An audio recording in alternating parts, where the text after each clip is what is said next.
지난주에 우리가 다윗이 그의 언약궤를 옮기는 이야기를 함께 살폈습니다.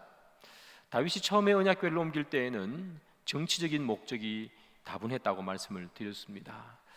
그러나 그런 목적을 가지고 옮기다 보니까 말씀에 충실하지 못했고, 그러다 보니 소가 뛰고 사람이 죽는 그런 예상치 못했던 일이 일어났죠. 그것을 보면서 다윗은 마음에 두려운 마음이 생겼습니다. 그래서 한 번 더 옮길 때에는 함부로 자기 마음대로 언약궤를 옮기는 것이 아니라 하나님을 경외하는 마음, 그리고 두려워하는 마음, 율법을 지키고자 하는 그 마음을 가지고 언약궤를 옮기게 됩니다. 그리고 언약궤가 잘 옮겨지게 되었죠.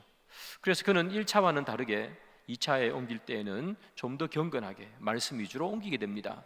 수레에 싣지 않고 어깨에 메고 가고요, 어깨에 메는 제사장들은 스스로 몸과 마음을 성결하게 한 후에 언약궤를 메게 되고요, 그 다음 6걸음 간 후에 멈춰서서 하나님께 제사드림으로 하나님, 이 언약궤를 이렇게 옮겨도 되겠습니까? 하나님께 묻기도 하고요, 그리고 찬양대를 세워서 언약궤가 옮겨지는 동안에 찬양의 목소리를 높이기도 했습니다. 그렇게 이 언약궤는 예루살렘으로 무사히 옮겨지게 되었죠. 성경을 보면 모든 백성들이 다 기뻐했습니다. 감사했죠. 그래서 이제 언약궤가 있는 그 예루살렘은 그야말로 종교적, 정치적 중심지가 되었습니다. 왕의 왕궁이 예루살렘에 있었기 때문에 정치적 중심지가 되었고요, 언약궤가 있었기 때문에 종교적 중심지가 되었습니다. 그리고 이제 다윗은 몇 지파 만에 이 옹호를 받는 그런 왕이 아니라 이스라엘 전체 지파가 다 인정하는 그야말로 통일 왕국의 왕이 된 것이죠. 이제 다윗의 앞길은 탄탄대로 크게 어려움이 없이 그렇게 앞길이 창창하게 열리게 되었습니다. 자, 그때 다윗이 이런 생각을 합니다. 하나님의 언약궤를 내가 있는 왕궁 옆으로 옮겨와서, 무사히 옮겨와서 이제 내가 하나님을 가깝게 만나게 되었는데, 이 언약궤를 둘 하나님의 집을 지어야겠다, 그렇게 생각했습니다. 옮겨오는 것으로 만족하는 것이 아니라 그것을 넘어서 이 언약궤를 놓아두어 둘 집을 지어야겠다. 그야말로 성전 건축이지 않습니까? 성전을 건축해야지 하는 생각을 하게 됩니다. 그리고 그는 성전 건축을 준비하게 되죠.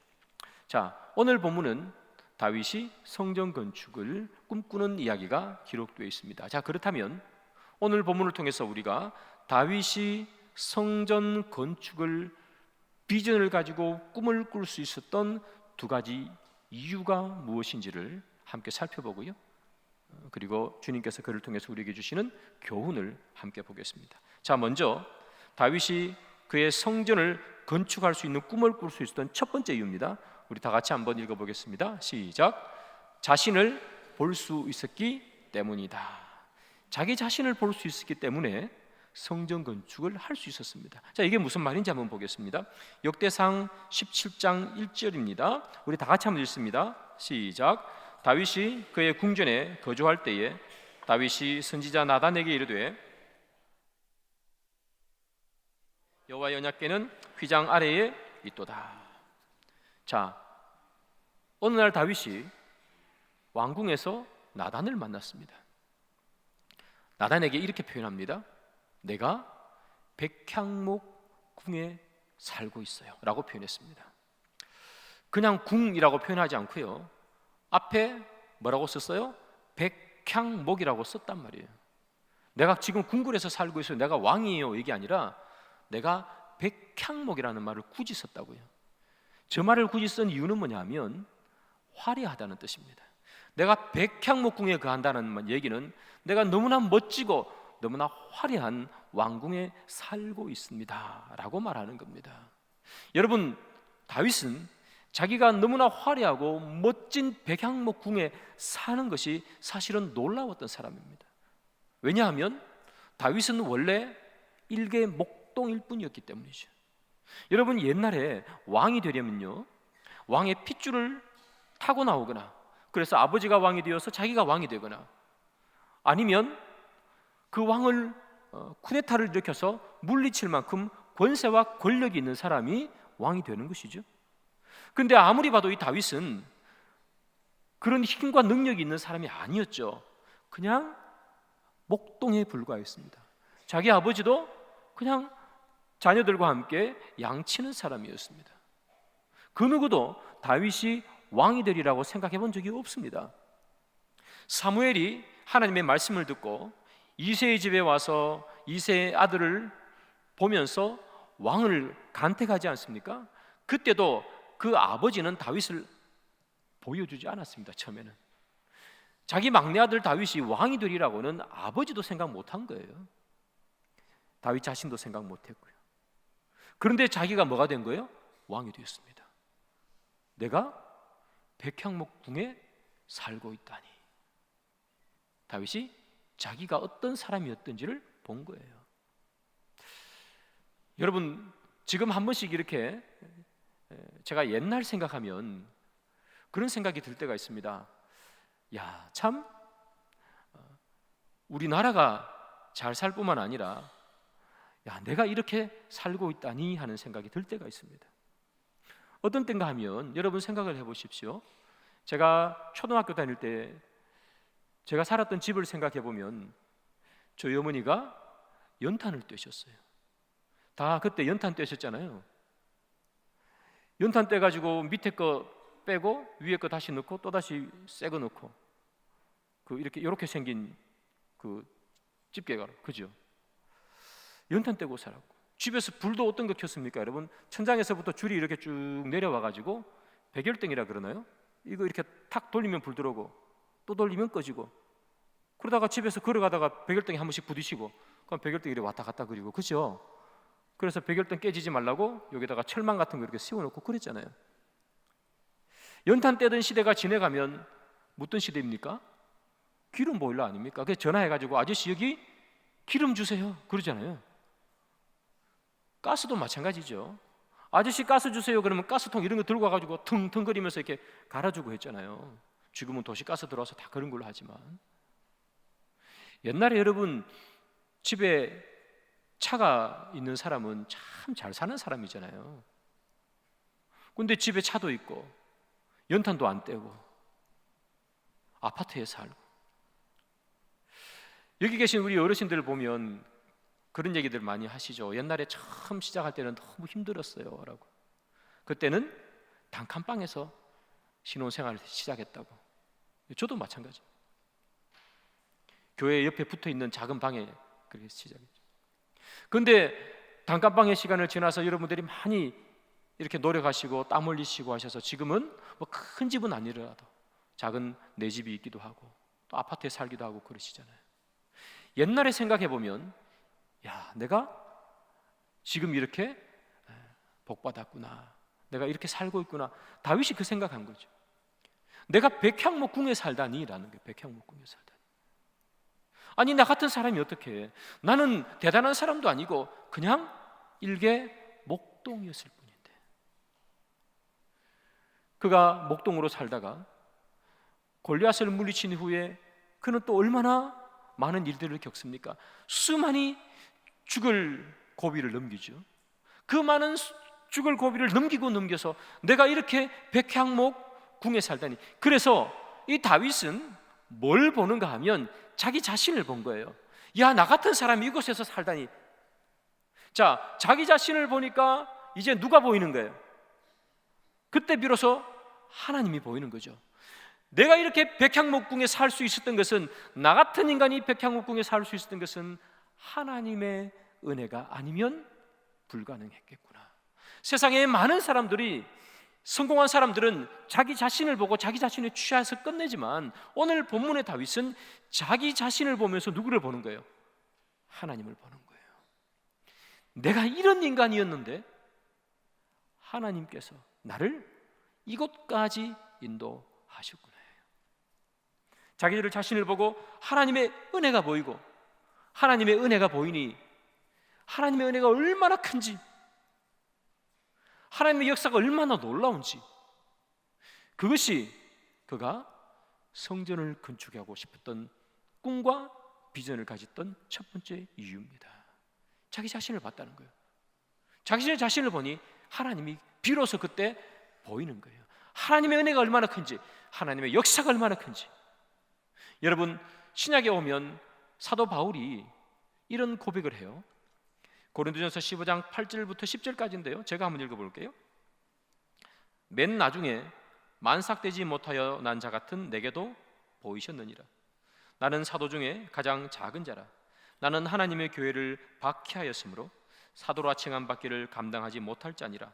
그러나 내가 나된 것은 하나님의 은혜로 된 것이니 내게 주신 그의 은혜가 헛되지 아니하며 내가 모든 사도보다 더 많이 수고하였으나 내가 한 것이 아니요 오직 나와 함께 하신 하나님의 은혜로라. 이렇게 고백했어요.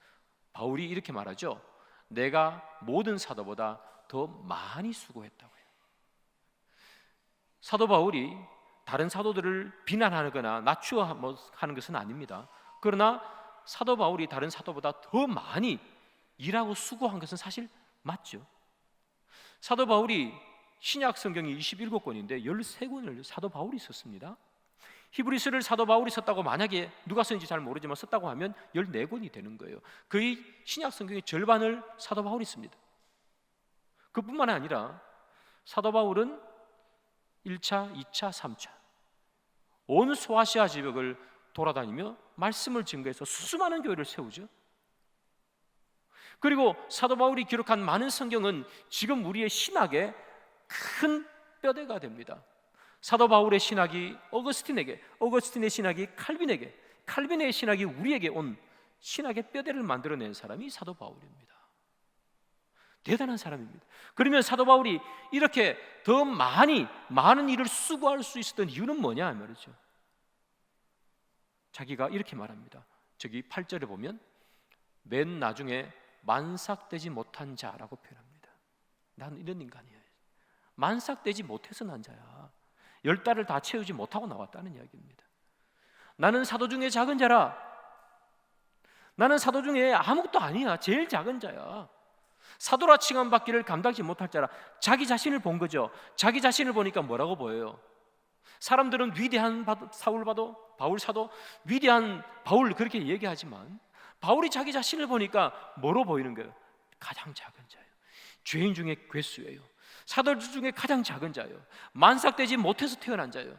사도 바울은 자기 자신을 봤습니다. 자기 자신이 얼마나 악한 사람인지, 자기 자신이 얼마나 하나님을 박해했던 사람인지, 자기 자신을 보니까 비로소 뭐가 보이는 거예요? 이런 나를 구원해 주시고 이런 나를 사도로 만들어 주신 하나님의 은혜가 큰 거예요. 자기 자신이 부족함이 보일수록 하나님의 은혜는 더 크게 보이는 거죠. 그래서 바울이 10절에 하는 말이 이 말이죠. 내가 나 된 것은 하나님의 은혜로 된 것이라. 자기 자신을 보니까 하나님의 은혜가 보이는 거예요.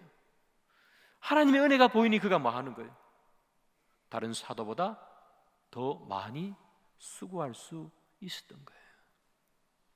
여러분, 바울이 그렇게 많은 일을 할 수 있었던 이유 다른 것 아닙니다. 그 시작은 자기 자신을 먼저 봤기 때문입니다. 내가 누군지. 오늘 본문에 나오는 다윗도 마찬가지죠. 자기 자신을 보니 비로소 하나님의 은혜가 보입니다. 성공한 많은 사람들은 자기 자신을 봅니다. 자기에 취해 있습니다. 내가 잘했다는 거예요. 이 정도는 돼야지. 세상에 많은 사람들이 다 자기 자신에 취해 있을 때 다윗은 세상 어떤 사람보다 더 큰 성공을 했지만 그는 자기 자신에 취해 있는 것이 아니라 하나님을 볼 줄 알았습니다. 여러분, 다윗은 사람들에게 칭송을 받았겠죠. 위대한 왕이다. 우리나라를 부강하게 만든 왕이다. 그러나 다윗은 스스로를 보며 이렇게 얘기합니다. 나는 부족한 자라. 나는 죄인이라. 하나님 앞에 서면 한낱 작은 어린아이 밖에 되지 않는 나라. 그런 나를 주님께서 이 백향목궁에 거하게 하셨구나. 사랑하는 여러분, 주의 일을 한다는 것은 그 시작이 어디에선가 하면 나를 볼 때 주의 일을 할 수 있습니다. 우리는 이렇게 생각합니다. 하나님을 보면 주의 일을 할 수 있을 것이라고요. 그렇습니다, 여러분. 하나님을 볼 때 우리는 주의 일을 감당할 수 있습니다. 열심을 낼 수 있습니다. 그러나 주님만 바라보면 우리는 열심을 내지만, 그러나 그 열심은 시간이 흘러가면 점차 사라지게 됩니다. 주님만 바라보기 이전에 먼저 봐야 할 것이 있습니다. 나를 봅니다. 나를 보고 그 후에 주를 볼 때, 그때 비로소 우리는 열심을 넘어서 은혜로 주의 사역을 감당할 수 있습니다. 나 같은 자를 구원하신 하나님, 나 같은 죄인의 위해서 십자가에서 죽으신 하나님, 나같이 못난 이 사람을 위해서 주님께서 십자가에 죽으시고, 나같이 이 연약한 나를 위해서, 난 연약한 나지만 주님께서 나에게 주의 일을 맡기시고 우리에게 목사의 직분과 장로의 직분과 권사와 집사의 직분을, 성도라 우리를 부르시는 하나님, 나를 보면 하나님의 은혜가 얼마나 큰지 우리는 깨달을 수 있습니다. 그때 비로소 우리는 주의 일을 온전히 감당할 수 있는 줄 믿습니다. 그래서 사랑하는 여러분, 하나님만 바라보는 신앙생활도 너무 중요하지만, 그러나 하나님만 바라보기 전에 반드시 먼저 봐야 할 것이 뭡니까? 나입니다. 나의 취해이라는 얘기가 아닙니다. 나를 바라보면서 하나님의 은혜가 얼마나 큰지 나를 보면서 알아가라는 말입니다.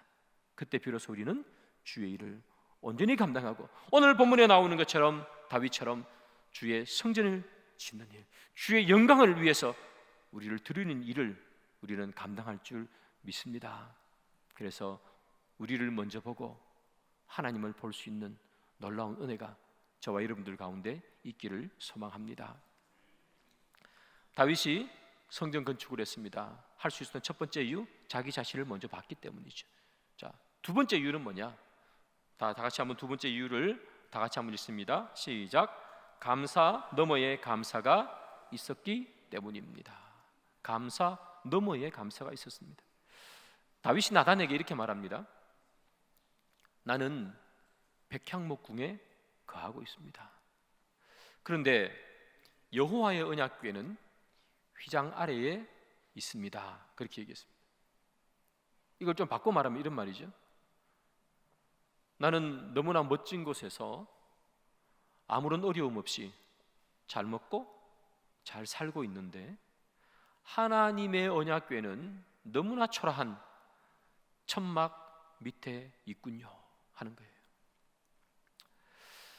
여러분, 이 마음이 다윗이 성전을 건축하기로 마음먹었던 그 결단의 마음이죠.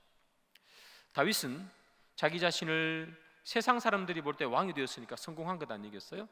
다윗은 하나님께서 자기를 성공의 길로 이끌어 주신 것에 감사했습니다. 그래서 하나님께 감사의 기도를 드렸고 감사의 제사를 드렸습니다. 그런데 감사의 기도를 드리고 감사의 제사를 드린 것으로 끝내지 않았습니다. 감사 너머가 있었습니다. 하나님, 나를 이곳까지 인도해 주신 것이 주님이시네요. 내가 이렇게 백향옥궁에서 영광을 받고 있는데 내가 영광 받을 것이 아니라 주님이 영광 받으셔야 합니다. 내가 빛나야 할 것이 아니라 나를 이곳까지 인도해 주게 하신 주님이 영광 받으셔야 합니다. 나의 입술에서 감사의 고백을 하는데 감사의 고백을 할 수 있는 거리를 주신 그 하나님이 나보다 더 높이 빛나야 합니다. 감사 너머에 감사가 있었습니다. 다윗은 감사합니다 입으로 끝낸 것이 아니에요. 감사합니다 예배드리고 감사합니다 기도하고 끝낸 것이 아니라, 하나님, 감사의 근원이 되시고 감사의 원인이 되시는 주님이 나보다 더 영광을 받으십시오. 감사 너머의 감사가 성전 건축으로 이끌어간 거예요. 여러분, 우리가 흔히 이런 얘기를 합니다. 좋은 성도. 여러분, 좋은 성도는 어떤 성도일까? 감사할 줄 아는 성도가 좋은 성도겠죠. 그러나 감사할 줄만 알면 좋은 성도로 그치게 됩니다. 좋은 성도 너머의 좋은 성도가 필요한 거예요. 여러분, 제가 설교할 때 몇 번 말씀드렸습니다만 짐 콜린스라는 사람이 쓴 굿 투 그레이스라는 책이 있습니다. 이 굿 투 그레이스는 우리나라 말로 좋은 기업에서 위대한 기업으로라는 말로 책 제목이 정해져서 출판된 책입니다. 그 책은 이런 이야기입니다. 좋은 기업이 너무 많다는 거예요. 좋은 기업은 너무 많은데 위대한 기업은 거의 없다는 겁니다. 왜 위대한 기업이 별로 없는가? 좋은 기업이 너무 좋으니까 좋은 기업에서 멈췄다는 거예요. 좋은 기업을 넘어서 더 좋은 기업으로 달려가야 하는데 좋으니까 거기에서 멈춘 거예요. 그래서 좋은 것은 위대한 것의 적이다. 그 책에 그렇게 기록합니다. 좋으니까 멈춰버린 거예요. 좋아서 위대한 기업으로, 더 좋은 기업으로 가야 되는데 그렇게 못했다는 거예요. 그렇습니다, 여러분.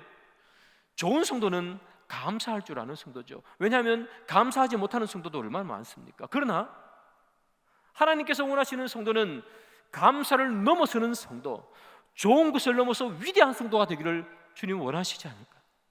우리가 입술로 하나님 감사합니다라는 말을 얼마나 많이 합니까? 그러나 입술로 감사합니다는 것을 넘어서 감사 너머의 감사가 있는 성도, 주님은 그걸 원하시는 거예요. 오늘 다윗은 그거 한 거예요. 주님 감사합니다로 끝낸 게 아니에요. 주님, 나보다 나에게 감사의 거리를 만들게 해주신 주님, 주님이 영광 받으십시오. 그래서 성전을 짓는 것처럼. 여러분, 구약 성경에 보면 느헤미야 선지자가 나타나죠. 이 느헤미야 선지자는요, 이 페르시아의 아주 높은 관리였습니다. 왕을 거의 매일매일 볼 수 있는 그런 높은 관리였습니다. 근데 그가 어느 날 깊은 수심에 빠져 있습니다. 왜냐하면 고향에서 들려오는 소식이 나쁜 소식밖에 없었기 때문입니다. 이미 나라가 바벨론에게 멸망하고 다 무너졌지 않습니까? 그런데도 회복을 못하고 있습니다. 여전히 불타고 있고 여전히 무너져 있고 백성들의 삶은 황폐하기 그지없습니다. 고향에서 들려오는 소식이 너무나 힘드니까 그는 이 페르시아라는 그 대제국의 높은 관리로서 잘 먹고 잘 살고 있음에도 불구하고 그의 얼굴이 수심이 가득했어요. 어느 날 왕이었던 아닥사스다 왕이 그에게 물어봅니다. 느헤미야, 왜 이렇게 얼굴에 수심이 가득하냐? 느헤미야가 이야기를 해줍니다.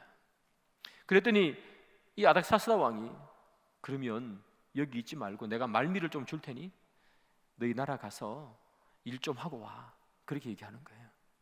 그래서 느헤미야가 예루살렘에 도착했습니다.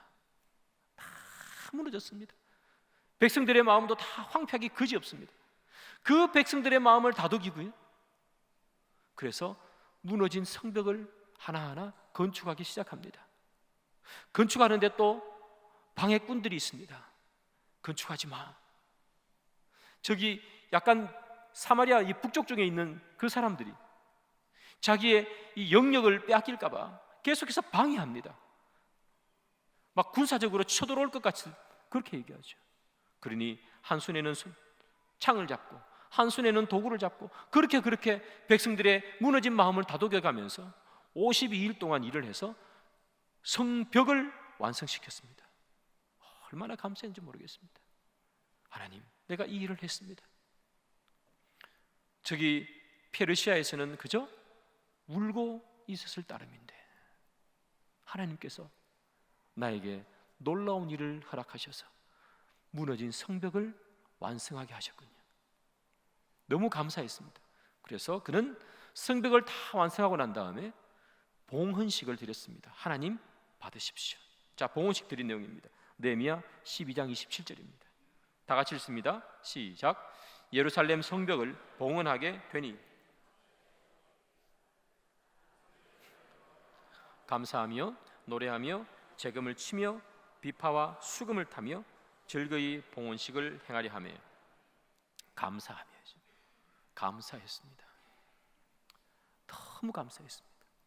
여러분, 그 성벽 무너진 거 다시 쌓는 게 뭐 대단한가 싶어도 무너진 걸 다시 쌓는다는 얘기는 이제 이 나라가 다시 세워질 희망을 주는 상징적인 것 아니겠어요? 너무 감사했습니다. 그래서 하나님 앞에 성대하게 봉헌식을 올렸습니다. 자, 봉헌식을 올리고 이제 그런 할 일을 다 마쳤으니 그가 있는 본국으로 돌아가면 되죠. 그러나 그는 돌아가지 않습니다. 감사의 봉헌식을 마치고 감사 너머의 감사의 일을 합니다. 뭔지 보겠습니다. 느헤미야 13장 1절입니다. 그날 모세의 책을 낭독하여 백성에게 들렸는데 그 책에 기록하기를 암몬 사람과 모압 사람은 영원히 하나님의 청회에 들어오지 못하리니. 뭘 하는 거죠? 하나님의 말씀을 낭독했습니다. 왜 하나님의 말씀을 낭독했을까? 그는 무너진 성벽을 다시 쌓기 위해서 왔습니다.